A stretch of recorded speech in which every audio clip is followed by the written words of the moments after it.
Hello, it is time to do our February recap, and I gotta say, as January ended, I was trying to think about what would fill the days of February, and at that point, I really didn't know what I was gonna talk about. But now I'm at the point that I'm trying to decide which events to talk about because I have so much that actually happened this month. Even though this month is our shortest month, it was packed with small successes. So I decided rather than tell you one or two huge moments that happened, I'm going to briefly share a whole bunch of small joys. Number one, Jensen and I filmed our first engagement film, which was super fun, and it was extra fun for us because the couple are actually close friends of ours. It was really fun just to spend part of our day with them and capture pieces of their relationship. And of course, it got me extra excited to film their wedding, which is coming up really soon.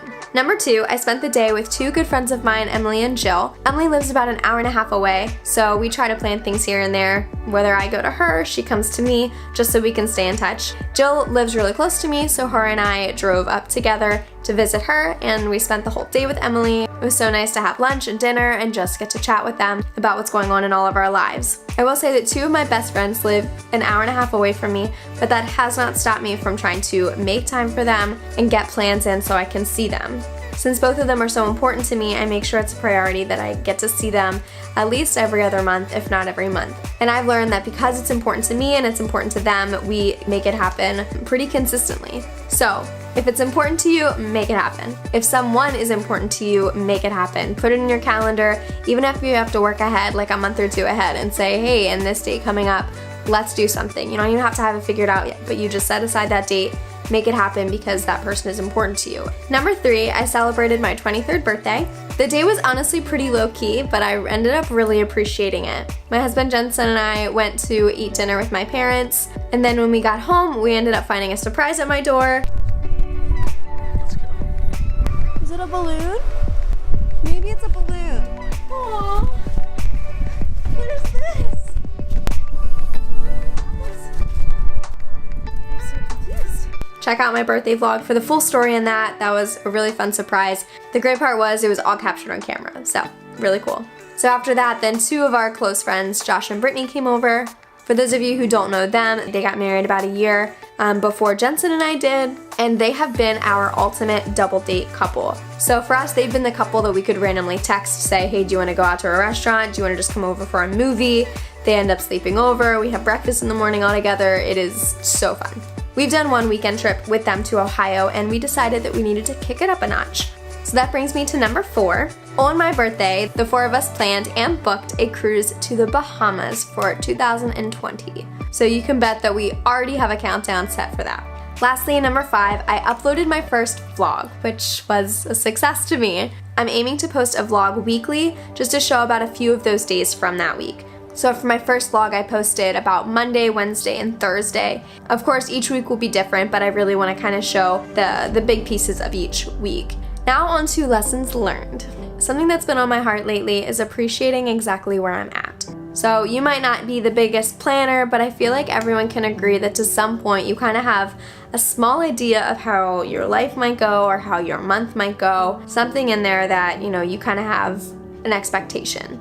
And I think, again, all of us could agree that sometimes those expectations or those plans flop. This could be maybe if you thought you'd be farther along in your career, if you thought you'd be married by now, if you thought that you'd be done with school by now. Whatever it is, we set expectations, and when they don't happen or when things change, it can lead to disappointment. So when those things happen, how do you handle it? Do you embrace it or do you let it bring you down?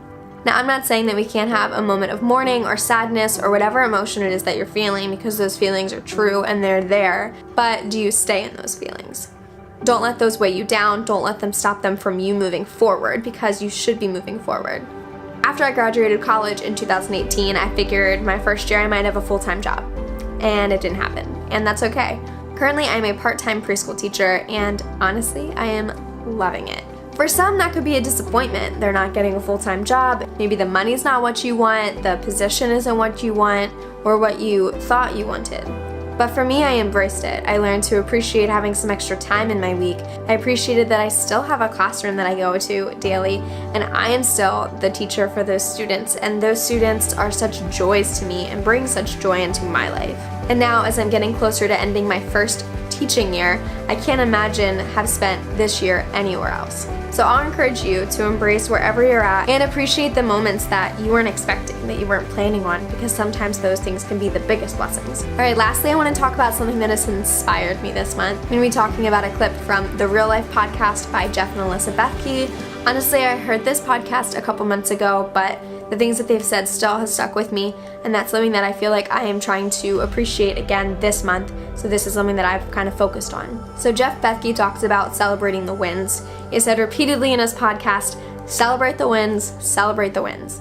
He talked about how he thinks a lot of times people don't celebrate the wins. He mentioned events like those small successes, maybe a milestone in your child's life, or getting something you've been wanting for a while, an answered prayer, a healing. So he says that when those moments happen, to celebrate it and really celebrate it. He says to go out with your friends or your family or your spouse, go out for a dinner and actually just talk about those successes. That can be maybe in your entire year.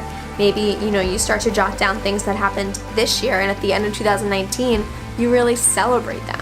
That was honestly a big inspiration for me to start doing these monthly videos where I'm recapping January and February and every single month, because I want to celebrate the joys, but I also want to acknowledge the lessons that I've learned. And you don't have to do a video to document it. I have the Notes app on my phone that I have January, February so far, and in January I just wrote all of the little things that have happened that have just been good. Maybe it's a notepad that you keep by your bed, just something that at the end of the day or the end of the week you're like, wow, these were good things. Thanks for watching. Don't forget to subscribe. I will put the links to all of the references that I made during the video down in the description box. Also, if you want to connect with me, those links are down below as well.